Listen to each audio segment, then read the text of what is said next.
But we begin tonight with a major political story that is developing and involves the candidacy of Republican frontrunner Rudy Giuliani. This weekend, prominent Christian conservatives met at a conference in Utah. The leaders, including Richard Viguerie, Tony Perkins, and James Dobson, voted on and passed a resolution that declares, quote, "If the Republican Party nominates a pro-abortion candidate, we will consider running a third-party candidate."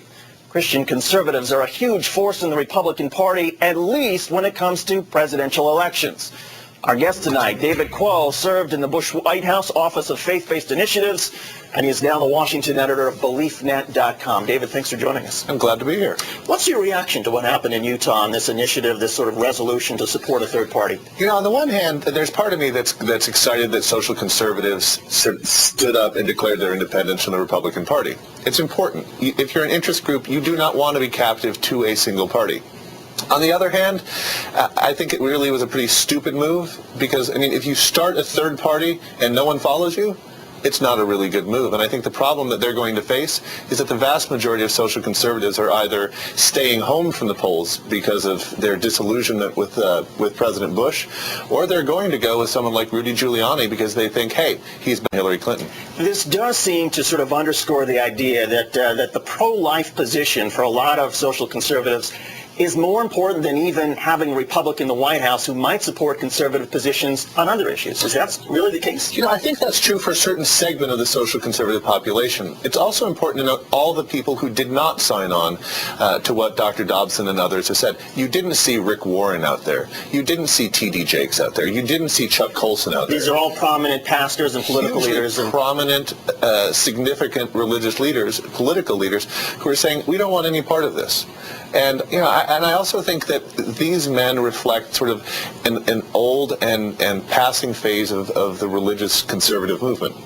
There is a new phase that's moving forward that is far more progressive, that is pro-life, but that's also pro-poor, that's also pro-family, that also takes into account the environment and other issues. And they're going to be looking at all the different candidates. You left the White House Office of Faith-Based Initiatives because you said you were, quote, frustrated with White House and congressional approaches to faith-based issues. Do you believe that Rudy Giuliani would be exactly the same as President Bush in terms of handling not just sort of these issues that you were concerned about, but do you believe his campaign when they say, look, we'll appoint justices like Samuel Alito? You know, I don't know enough about what Rudy Giuliani is going to do in terms of his judicial appointments. For those social conservatives who are out there saying, listen, he's better than Hillary, at least we're going to get conservative justices, I think they're taking a huge gamble. I don't know that you can really that you're going to trust somebody who says, listen, I'm pro-gay marriage, I'm pro-abortion rights, but it's okay, I'm going to appoint justices who will rule against those things.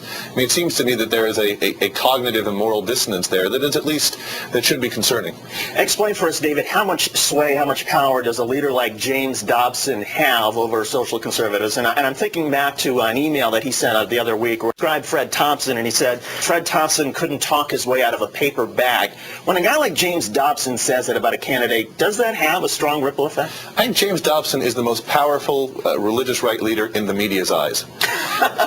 Probably means he isn't. No, listen, he's a very powerful man, but he has also done extraordinary damage to his ministry focus on the family, so much so that they have pushed him out of the way so that they can focus on their ministry.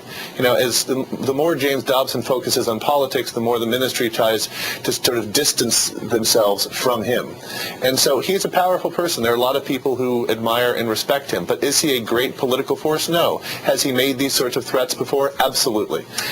You were just talking just before we went on that the candidate that you are really intrigued by is Mike Huckabee, not just because of his position as far as being pro-life, but also because of the way he talks about the poor and the way he links that to his religious viewpoint. Explain. Yeah, no, I have a lot of admiration for Governor Huckabee because, you know, he's not only somebody who has sort of exerted self-discipline in his own life in terms of losing weight, but when he talks about what it means to lead this country, what it means to be a compassionate conservative, he talks about being pro-life, but he also says, listen, I've got to be pro-poor.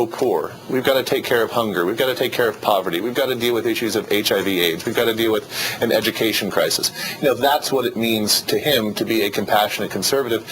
And it's really sad to me that people like James Dobson aren't giving him a lot more credit. And why is that? Why do you think a guy like Mike Huckabee is not getting credit from these powerful Christian conservatives? You know, it's a mystery to me because if what they really want is to pursue a specific agenda, that reflects Christ, I don't know why they wouldn't look at someone like Mike Huckabee, because from their particular agenda, from their particular perspective, he's probably the closest one out there. Could it be that they're playing politics just like everyone else and calculating that Mike Huckabee, because of fundraising and organization, doesn't have as much of a chance to win?